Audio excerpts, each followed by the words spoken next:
سلام علیکم عزتمن. زموږ نننۍ معلومات د علیشه 007 په باره کې د علیشه 007 خپل پلار یعنې شروع ده چې په یو خلک باندې په 10 روپۍ باندې خرڅوي.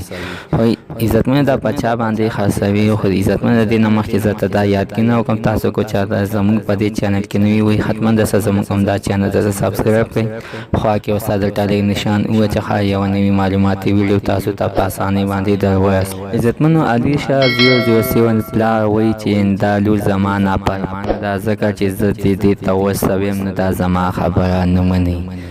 د دې نه مخکې به ورته پلار ویلي چې یعنې کابل مه اچوه او ډانسونه کوه او علیشه به منل.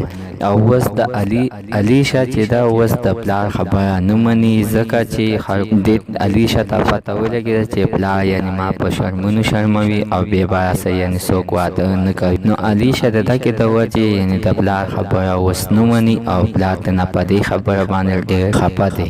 خو علیشه پلار ور ډېر په غوسه کې دی او وایي چې دا زه داسې چاته ورکړم او که څوک یې غواړي نو رادې شي او موږ اوس هر چاته ورکوو چې څوک ماته 10 روپۍ راکړي نو زه به علیشه هغوی ته یعنې په نکاح باندې کوم او هغوی سره به بیا یې واده.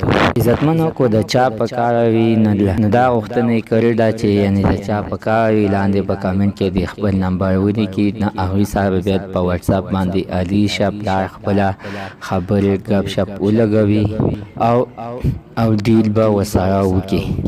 زموږ نننۍ معلومات ته د دې پورې د نوي معلومات دپاره زموږ دا چینل ته سبسکرایب کړئ. خوا کې ورسره د ټالیک نشان وچخه یوه نوي معلوماتي ویډیو تاسو ته په اسانۍ باندې درورسي.